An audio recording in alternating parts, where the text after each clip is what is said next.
for you. Yeah. Okay, so let's begin. Um, Firstly, let's start with a resume. Okay, firstly, what is a resume? Do you guys know what a resume means? Yeah. Okay, what is a resume?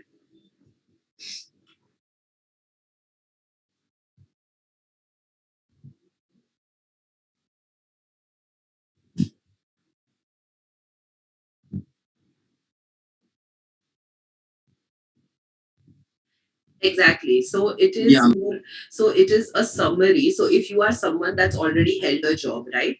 So for example, me. So currently I'm working at Thakur College, right? So that will go on my resume.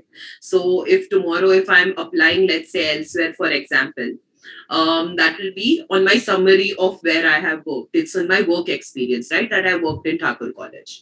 So similarly, if you're someone that's already worked, someone that's already had job experience, your job experience goes on a resume. Your academic, how much your academic qualifications go on a resume. So how educated are you?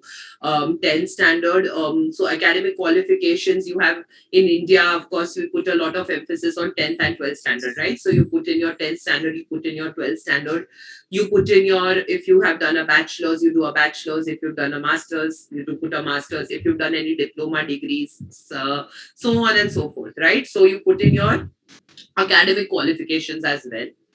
um, then as someone who just answered me mentioned, you put in a few of your characteristics. So in some resumes you can put in hardworking, fast learner, etc. um, and if you have any courses that you have done which is relevant, so especially for you guys, you guys are freshers, so if you're applying for, let's say, an internship while studying, you people don't have any previous job experience, right? So instead of job experience, you people can put in your, if you have any major academic achievements, you can put that in. If you have any if you have helped with any kind of event in college, or you've helped in any way which is relevant to the job you're applying for or the internship you're applying for, you can put that in your resume. If you've done any courses which are relevant to your to the job that you're applying for, you can put that in a resume instead of previous job experiences, because you guys don't have a previous job experience, right? So basically a resume is meant to present your background, skills and accomplishments to a to a firm or whoever it is that you're applying to. Yeah, give me a moment. Okay, all right, it's basically like a summary, as someone just mentioned. Yeah. So also along with the resume, you're supposed to say, give in a cover letter. So the last point in the PPT, if you read, the the resume is usually one of the first items along with a cover letter and sometimes an application for employment. Who knows what a cover letter means? If you don't know, you can say you don't know. Just give me a reply so I know you No, are. yeah. Yeah. Okay, yeah. So tell me you don't know. Don't give me like a blank, empty silence. Okay, you don't know, no problem. Cover letter. So a cover letter will so cover a cover letter is basically just a small summary of what to expect in a resume. If you may, like, I'm sure you people must have written essays, right? At some point in your life. Yes, ma'am. Yes, miss. So, you know how in an essay, the starting paragraph is always just like a basic introduction of what is going to happen in the essay. You write in very short summary about, you'll introduce your topic in the first paragraph, right? In an essay. So, a cover letter is similar to that. It is, if you're sending, let's say, a resume along, if you're sending a resume along with a, um, if you're sending a resume in an email, for example, like that is how most people send resumes these days. So, if you're sending a resume with an email, for example, you'll attach your resume with the email, and you will send in the body of the email, you will send a cover letter. Some companies ask you to send it in the body, some companies ask you to send like a separate attachment for the cover letter, so it depends on where you're applying. So a cover letter is just somewhere, just like two short, very short paragraphs, summarized paragraphs, which will basically tell the employer about your name, which what do you call it, which position are you applying for, and why you are good for this position. So you just have to give a basic summary as to why you would be good for this position. However, in a cover letter, don't give too much in detail, because then the employer doesn't have a reason to read your resume, right? So you're just supposed to give like a trailer in before a movie. You know what I mean? Just give a very basic summary of what all your resume will tell them, like your that I have qualifications, that is good, I have the experience for this, whatever it is. Just give a very basic general idea about which position you're applying for and why you think you're good for that position, okay? And that is your cover letter. Your cover letter is basically meant to convince an employer to convince an employer to read your resume, okay? Can anyone tell me why a cover letter is this important though? Like, why does an employer need to be convinced to read your resume? Yeah, ma'am. First of all, ma'am, there aren't gonna be just me who's applying for the job. So Right. there are gonna be multiple. There's gonna be a competition. So whichever cover letter is more convincing, the employer would read that one. Correct. It is important to basically draw the person in, right? Because according to a report that I read somewhere, employers or people who are reading, who go through resumes, HR managers, whoever it is that's reading the resume for the firm you're applying for, on an average, they take not more than 6 seconds per resume. 6 seconds. I'm not even talking minutes here. Seconds. That's the maximum they take per resume. So you can imagine how much time, how much they care about the resume, right? So they don't take more than 6 seconds to read your resume. Basically, they go through it at a glance. They just go through it, they just check for the keywords and they move on. If they don't think you're interested and interesting at a glance, they will move on. So if they are not putting so much effort into a resume, they are obviously going to they don't have the time to read through every resume. So you have to make your cover letter interesting enough for them to think, okay, you know what, I want to put my 6 seconds into this person's resume. Okay. Okay, everyone understood what a resume is, what a cover letter is? Yes, ma'am. Yes, ma'am. All right. So let's move on to things to keep in mind while writing a resume. Okay. Look for keywords in the job postings. What do we mean by that? Has anyone ever read a job posting anywhere? Have you guys ever read a job posting? No, ma'am. Okay. No, ma'am. Yeah. Okay, good. One person has. Um, this is something I wish someone had told me when I was 18. So I am telling you, if you are interested in actually doing internships or gaining some experience, join LinkedIn as soon as you can. They have job postings, they have internship postings, they have a lot going on over there. Almost every working professional you'll find over there. So you'll find someone to help you out and guide you as well. So I did not know that when I was your age, but I really wish someone had told me about it, because it genuinely gives you a lot of exposure as to, a lot of options as to what all you can do in terms of, career wise, right?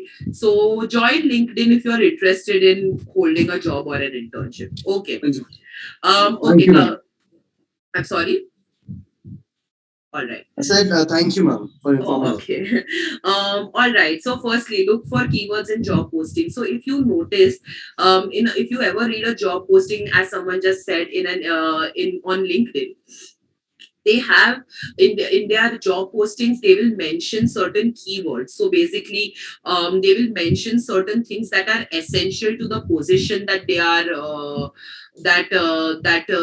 putting out a job posting for. So for example, because I personally am teaching right now, so I can give example from there. Let's say there's a job posting for a teacher at a school, right?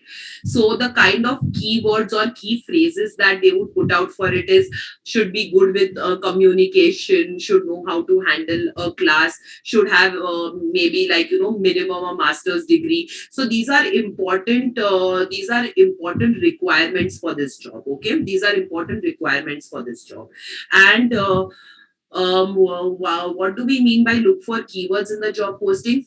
Look for these keywords and edit it into your CV. So in your CV, you can put it into your special skill sets. You can put it in your academic achievement, whatever it is. If you think it is relevant to you, put it in your CV, and I'll tell you why. Most employers, when they get a lot of resumes, they get a lot of emails. One of the ways they weed out the resumes is they look for these keywords or key phrases within the resume. So if you don't match with those keywords, they will just assume you're not qualified for the job and move on to the next resume without even reading through it. So adding in these keywords, looking for the keywords and just editing it into your resume will increase your chances of the employer looking at your resume properly. Okay. Secondly, use a professional font. Very minute detail, but an important one. Do not use a font which is like, as if someone has handwritten it and all that, that people use on their phones, like SAE. You can use it casually, do not use it in a more professional setting. Three of the main very popular professional fonts are Times New Roman, early Arial, and Calibre or something it's called. Yeah, these are the three main fonts. Times New Roman is the most common one, even in academic writing, such as research papers. They expect you to use Times New Roman, the most safe font to go with for any type of professional setting, in my opinion. Basically, use a font which is clear and concise. Yeah, like they are very stylish fonts, like Hmm. Italian and many things. Exactly. Do not use fonts which are very fancy in a in a resume or any professional setting for that matter. Because you are just making the person that's reading it their life difficult. If you're going to be Actually, ma'am, those yeah, stylish fonts are only used for making prospectus and many more things which are related to an invitation or something, but not for the exactly. formal things. Even Yeah, but during the lectures, when teachers make a PPT, at that time they never make the PPT of using Italian fonts. hmm, true, exactly. Also, I apologize, guys. I have a bit of a cold, so if I sneeze or something randomly, okay. So where was I? Huh, exactly. So even teachers don't use this, and neither should you. So many people, I know this. Like for many people, they might be like, "Oh, that's common sense. You shouldn't use a stylish font." But there are people that do use stylish fonts if they are not, if they don't know that you shouldn't, and some people think that it will make their resume look more different or unique. But sometimes what ends up happening is um, it makes you look immature and childish, and it comes across as you not knowing that you're too immature to hold a job. So wait a minute. So yeah, so make your, so I don't know, so yeah, so make sure that your font isn't like too, I don't know, fancy. Review resume examples for your industry. So, of course, for the most part, every industry, like you have a similar resume format. But if there is a particular industry you're focused on, try reading examples of resumes from that particular industry. Read how the people from that industry are, presenting themselves in their workplace, how they are presenting themselves to the employers, because that will enable you to understand how what the employers in this industry like, what they are more attracted to, what kind of candidates are they picking, right? So reading resume examples from your industry will help you form your own resume as well, in a way that will be more appealing to the people from the industry. Okay. Fourth one, include only the most relevant and the most important information first. So now, this might not be the most relevant to you people right now, but later on in life, this is something to keep in mind, that after you've been working for, let's say, 10 years or so, let's say you have 10 years of work experience, not everything you've done in the 10 years that you've been working is important. At that point is important to mention. Sometimes it comes off as your resume being very wordy and very heavy to look at, and then the as I said, the people, they over there just put 6 seconds for resume. They don't have the time to read through every small achievement that you have done in 10 years, right? So try keeping your resume concise. Keep the essential information like your education, qualification, your important experiences, whatever it is. But don't feel the need to write every single thing you have done. Because if you have already spent a particular amount of time in an industry, I think it is common sense and it is a given that you are someone who's experienced in the industry. Right now, if you give out a resume, it is understandable if you try to mention every single thing. Why? Because you people have no experience right now. So it is important to mention everything that you have, your academic achievements, anything, any extracurricular achievements, anything else that you might have done. It is important now, but after you have a few years of experience under you, you might not need to put in every single detail from back when you were 18, right? So this is something to keep in mind for later in the future as well. Use active language. By active language, I mean use more dynamic language, like use language like that will make you look more like an active worker, like hard working, what do you say, hardworking, fast learner. Use words like achieved if wherever you can. Let's say you're talking about some extracurricular activity, something that you excelled at. Use the word achieved, use the word excelled. Basically, use words that make you look like a winner, because those are the words that they will be attracted to, or they will want to read those sentences. If you start those sentences achieved XYZ, they will want to know what did this person achieve, right? So use active language, use words that make you look more dynamic and more active, and someone that is actually there to work hard. Okay. So sixth, call attention to important achievements. This is similar to the fourth point. um, Unessential information do not keep in your resume. Only keep important achievements which are relevant to your job. Okay. So what do we mean by that? Let's say you are looking. Okay, one of you tell me one industry that you might be interested in going into. One of you answer me. I would rather go. I'll rather choose Tata. I'm sorry. I'm sorry. Tata. Am I audible? Your voice is cracking. Okay, go ahead. All right, automobile industry. Okay, so um, I personally don't know much about that industry, but I'll give you a basic example from whatever I think. Call attention to important achievements. What do we mean by that?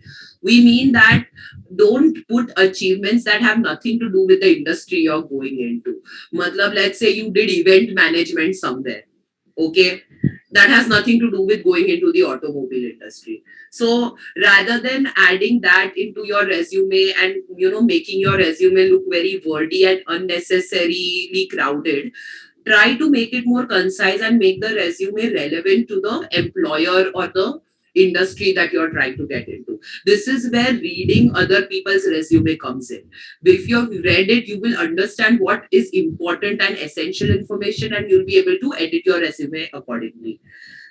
Okay, only include subheadings and sections that you need. Now, this is also something, a little tip that I'm giving you guys if you guys are ever going out and making your resume.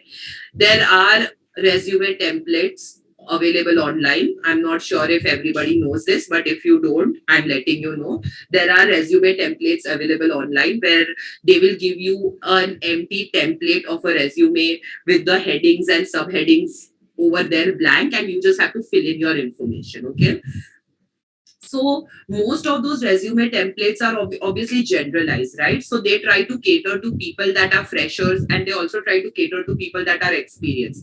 Not every section over there is relevant to you. If you are a fresher, you have nothing to write under work experience. So rather than giving a resume with a blank work experience section, don't remove that whole section only, and rather than that, try filling it with some maybe extracurricular experience. If you have done courses, mention those courses over there.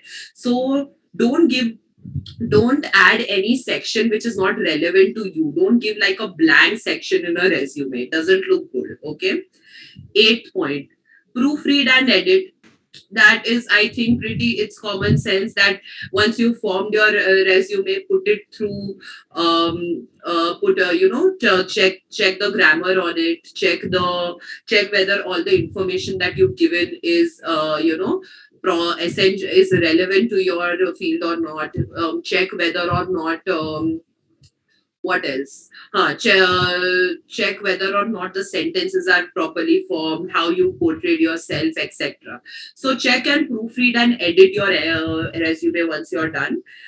And also, nine, some jobs or some companies do prefer if the person has made like a custom resume for them only. So the everything on the resume is relevant only to this one company. They Some companies expect that, some companies don't. So that is for you to do your research and figure out whether or not that's a necessity where you're applying. Okay. Everyone understood resume? Yes, ma'am. Yes, ma'am. Yes, ma'am. Yes, Yes. Yeah, ma'am. sure.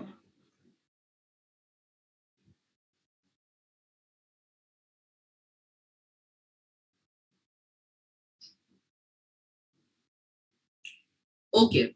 No, no, that's no, yes, it's not Ma'am, like that. actually, in this, I would really like to add something.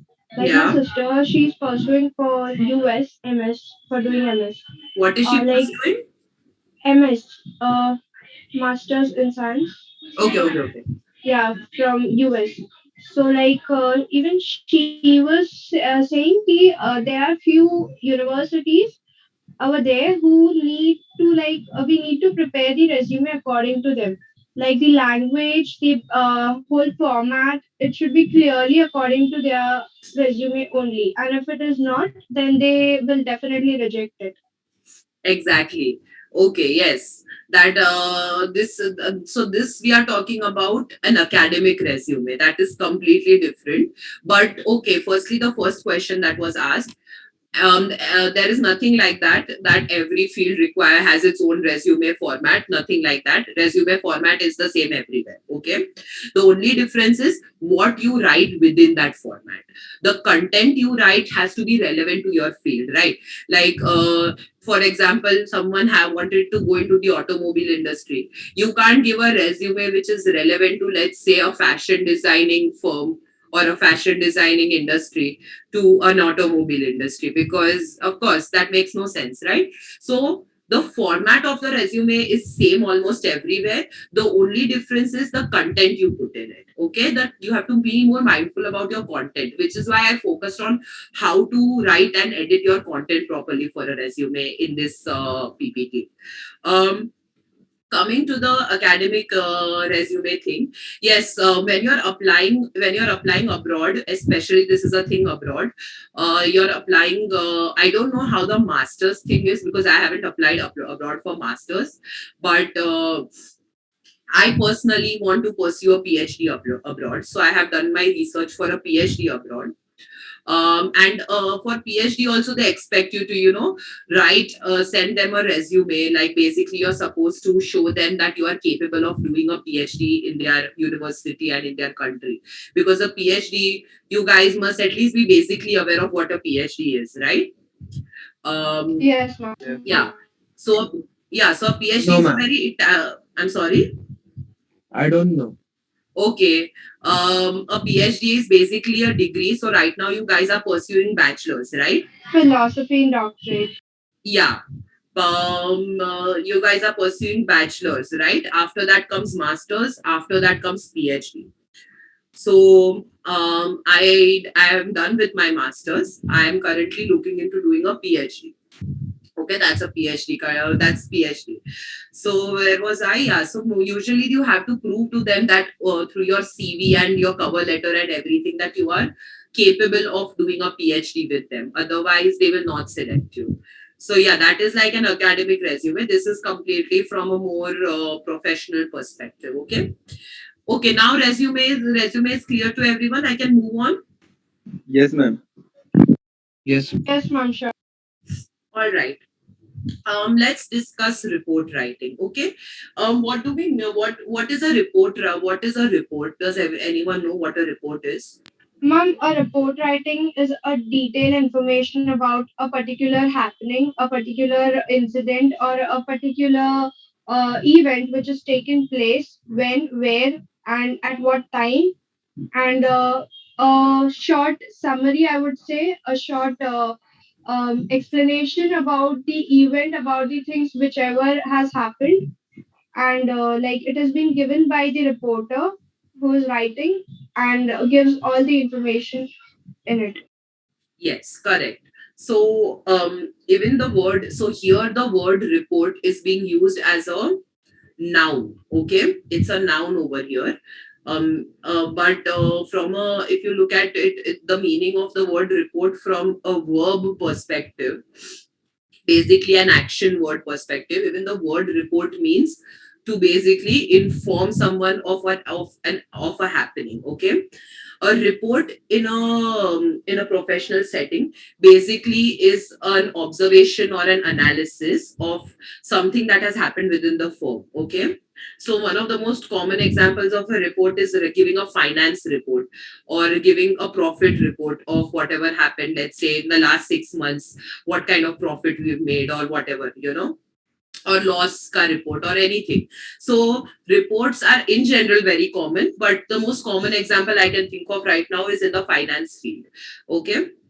So in report writing, you are required to observe a particular happening or a particular topic within the firm. So for example, let's say you're required to make a report on the sales the company has made over the last 6 months. Example, you're supposed to present a report on it. So you're expected to make a detailed observation about the sales, about this in observation in terms of the sales of the company in the last 6 months. Whether the sales have improved, whether they haven't improved, why have they improved, if they haven't improved, what is the problem, etc. Right. So you're expected to observe as to what what sales the company has done, what are the reasons behind it being better or worse, what you can do to make it better. And you should be fair when you're doing this observation, so you should try to look at it from everyone's perspective, not just your own. Okay. So a report is basically an account of something that is happening. So in our example, we are reporting the fluctuation in sales in our company in the past 6 months. Okay, that is the report that we are talking about right now. So that is the event that we will be reporting or observing in that, right? Um, it a report enable, why do you think a report why do you think reports report presentations or reports in an office setting is important? Why do you think it is essential or required for It gives an idea. It gives an I'm idea sorry. what is going. It gives an idea what is going on in company and Yeah, it gives you an idea about what is going on in the firm. It also gives you an idea about if something is going wrong, then what is going wrong, right? So for example, in your sales Ma'am, report. like we Yes. can totally connect to a graph. Like when a graph speaks about the weakness, the loss, and the profits, whatever has been like in a year, what is the profit and what is the loss? It gives us an analysis about it. So a report Exactly. is a thing which tell us about the wrong things and the good things happening in the company. So that if something is going wrong, we can just correct it out. Correct, exactly. It helps you observe and trouble and solve problems as soon as possible. Yeah, because someone has made a very detailed analysis about the issue, so it is easy for you to figure out a solution to problems. Yeah. So okay, and of course, it also helps you recognize how different departments in the firm are doing. So, you're making a sales report, you're making a finance report, whatever other department there is, they are also making a report. So, it helps you understand which department in the firm is doing how. Is there any department that needs more help or something of the sort, right? So, it also helps you analyze problems within the firm and problems with clients or customers or whatever it is from outside the firm. Yeah. Okay. So we And have. also it helps to like, you know, I'm how sorry, I companies. can't hear you. Hello, could you Yeah. hear me? Yeah. So also report helps it like how companies performing as compared to its competitors. Like, in Yes. report. Exactly. Exactly. That's actually a good point. It also enables you to understand how companies performing in terms of the competition, right? Okay. So And I uh, guess the auditor is the one who reports, like who creates a report. I'm sorry. Am I audible? Yeah. Yeah, I was telling ki an auditor is the one who creates the report. Mm-hmm. Right. So, and also it depends on the department also, right? So, Yeah. it depends from okay, sorry. It depends from department to department as to who creates the report. But if I'm not wrong, in the finance departments, usually it's the auditors that are doing all that work. Yes, ma'am. Yeah. Okay, so let's just go into how to write an effective report, right? Determine the objective of the report, that is, identify the problem. So, we already just discussed that a report enables you to, helps you to identify a problem and find solutions for said problem. Yeah. So, it is, of course, important to firstly identify that there is a problem. You're not going to write a report if you don't have a topic to write a report on. So, of course, first and foremost, identify and figure out what the issue is and what you're writing the report about. Secondly, collect the required material, facts for the report. So, again, we discussed how to write a report you're supposed to analyze and observe the issues within the company or issues surrounding the problem that we discussed, right? So it is important also to do your research in terms of facts as to if you are claiming that your profit margin has gone down by this much percentage. You should have the facts to back it up as to whether or not it has happened. You can't just write a statement within a report with no factual backing. So, having facts to back up your claims in a report is very important. Okay. Don't just go around giving, and that is honestly, in general, that is a thing. Don't go around throwing random statements and opinions if you don't have the facts to back it up. I see too many people doing that. If you ask them logically why you think this, they have no response. They just have an opinion for no reason. Ma'am, a In, random bluff. I'm sorry. A random bluff. Exactly. Don't do that. Like, don't do that in general in life if you're talking to people, because you will definitely find someone who will question your opinion at some point as to why. And if you don't have a logical reason for it, it'll look very, it will not make you It look will very, look very cringe. I'm sorry. It will look very cringe, like a type Yeah. of embarrassment. Yeah, exactly. Because you just have an opinion for no reason, right? So don't do that in life. But if you're talking about if in terms of report, don't do that for sure in a formal setting. Because when you're presenting a report, you present it to your seniors, you present it to your colleagues. There are quite a few people when you present a report in a professional setting, and these people will question what you have mentioned, that, oh, why is this, why did you say this, why is this a thing, where did you observe this, etc. They will ask these questions.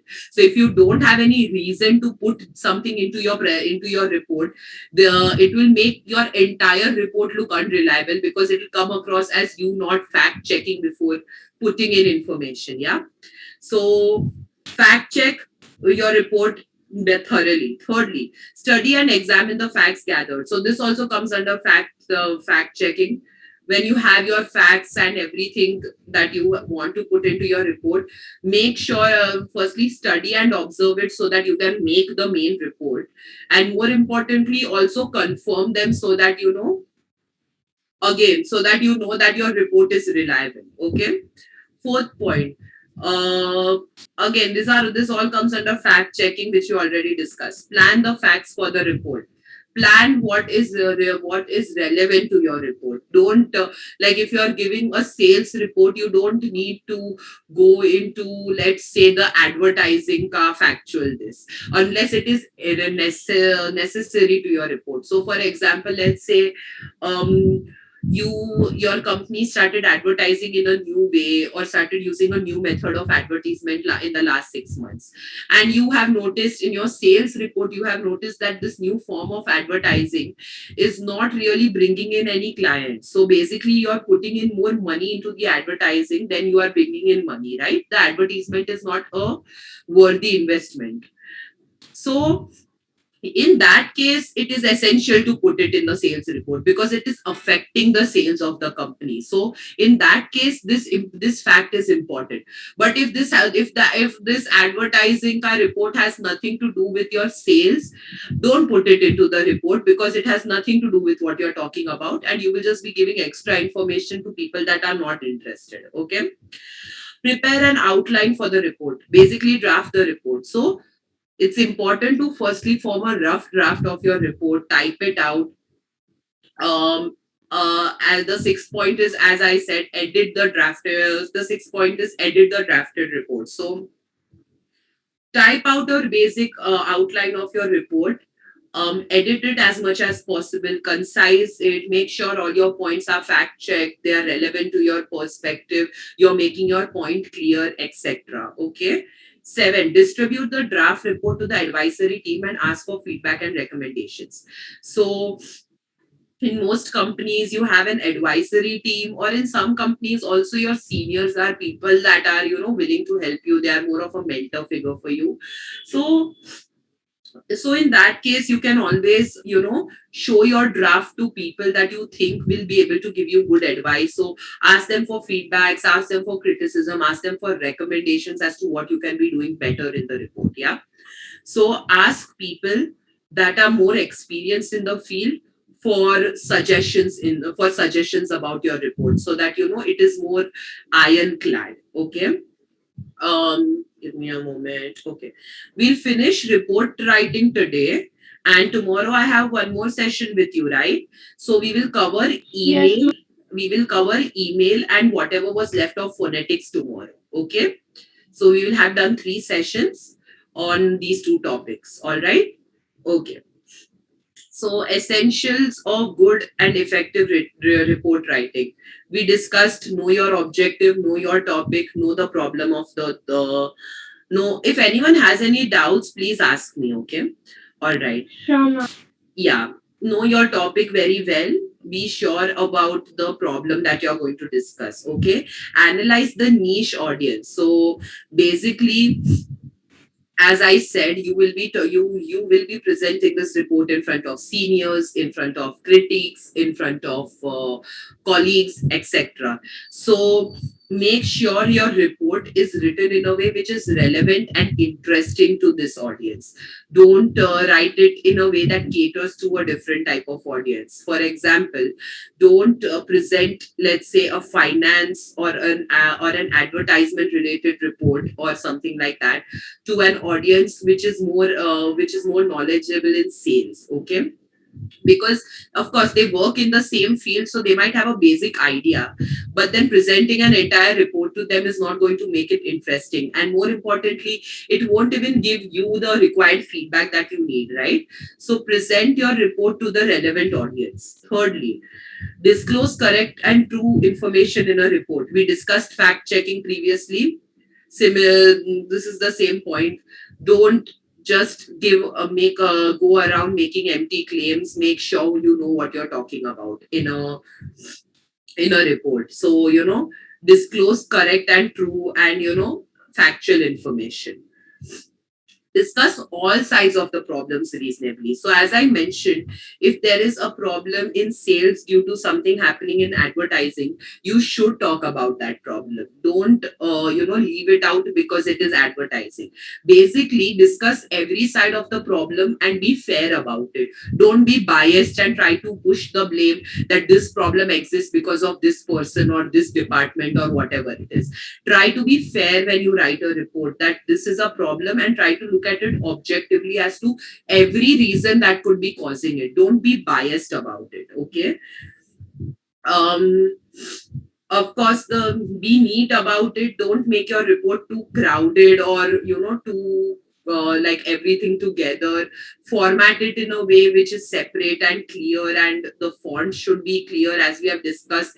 Formal fonts such as Times New Roman, Arial, these are clear, clean fonts. They are most ideal ones for clear reading, especially in a formal and academic setting. So stick to a font and a font size and a format which is like, which makes the report more clear and easy on the eyes. Don't make it to be very crowded together. Okay.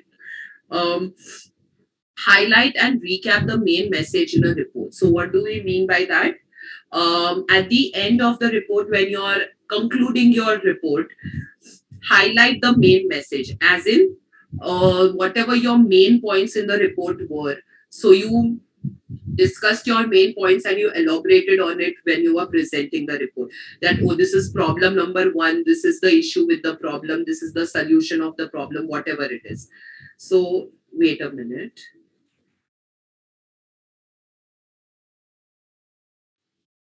This is the solution of the problem, whatever it is. You gave a very detailed account of the issue, right? Right, ma'am. Yeah. Yeah. So, when you're concluding your report or you're concluding your report presentation, try to conclude using, wait a minute.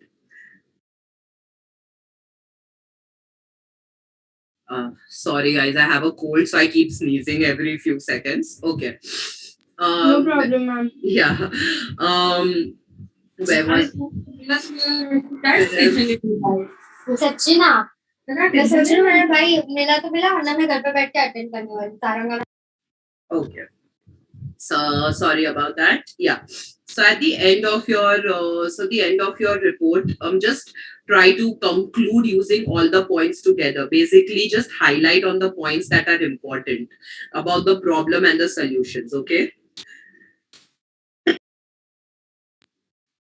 Then encourage feedback. So after you're done reporting, after you're done presenting the report, encourage feedback in terms of criticism, more importantly in terms of criticism. So welcome criticism. Ask your colleagues, ask the critics, ask the people that you talk to about the report, about what you could have done better, if there is something you should have improved upon, something you should have been more clear about, etc. Because the issue can not only lie in the main report, but it can also lie in the way you present, right? So ask for criticism and improve upon it and edit your report accordingly. Okay.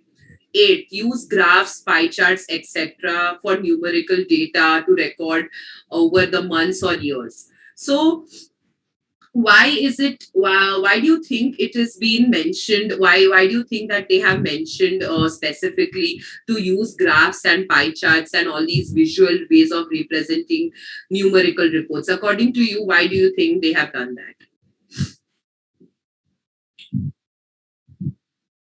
Ma'am, if we use paragraphs instead of the pie charts and graphs, so it become quite, quite heavy to read or something like that. Yes, yes, correct. It could be very heavy to read because numerical data, if I'm going to be presenting numerical data that is from the past 6 months or past 6 years or whatever, that will be so much for a company, right? That's so much of information. And for me to just give like 1, 2 pages worth of data, like, yeah, read this. Of course, they are not going to sit there in the meeting reading so much of information.